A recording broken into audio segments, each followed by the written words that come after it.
Pour commencer, 80% des handicaps sont invisibles. Même si j'ai l'impression de l'entendre sans cesse, j'ai aussi l'impression que ça reste abstrait pour beaucoup. Et y croire, ce n'est pas tout à fait illogique, mais c'est quelque chose qui se décide. Il y a des gens qui vont chercher à s'informer et à s'intéresser au sujet.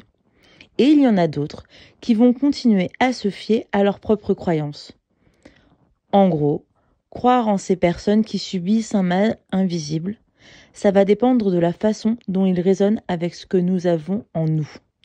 Nos connaissances, expériences, projections, valeurs inculquées, croyances préalables, mais aussi notre éducation et notre niveau de curiosité. Tout ça va faire la différence dans la compréhension de ce que c'est un handicap invisible. Autrement dit, nous croyons ou non en la parole d'autrui en fonction de sa cohérence et avec notre représentation du monde et de l'intérêt qu'il va susciter. Et malheureusement, beaucoup ne connaissent pas l'handicap invisible. Tout ça leur semble, comme je vous l'ai dit plus haut, abstrait, donc ils préfèrent se dire que c'est faux et avoir du mépris plutôt que de la tolérance. Nous, ce qu'on demande, en tant que personne avec un handicap invisible, c'est de cesser de silencer, de minimiser et de discrédibiliser la parole des personnes en situation d'handicap invisible. Les procédures, elles sont déjà bien assez compliquées pour qu'en plus nous soyons constamment obligés de nous justifier auprès d'inconnus dont notre présence crée le flou. Je pense qu'il faut commencer à se battre un peu plus et à ne plus se laisser faire ou se taire de peur de gêner les autres.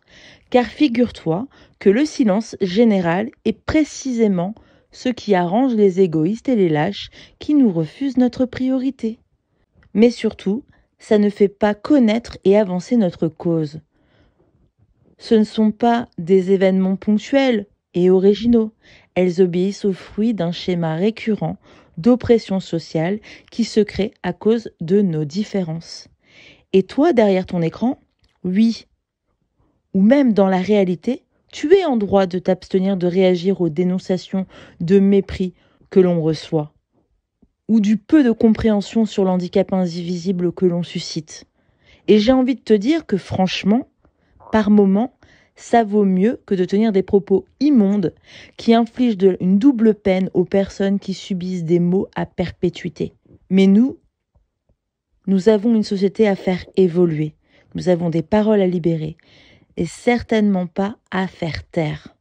Nous avons besoin d'entendre des personnes qui croient sincèrement et qui nous soutiennent, car la solidarité est notre meilleure force.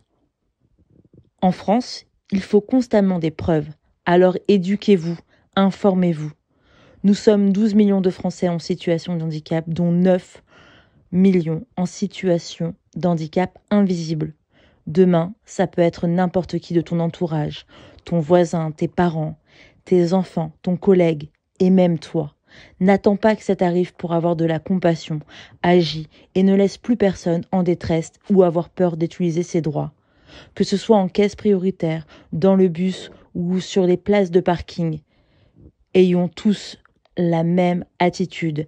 Si tu prends ma place, tu prends mon handicap.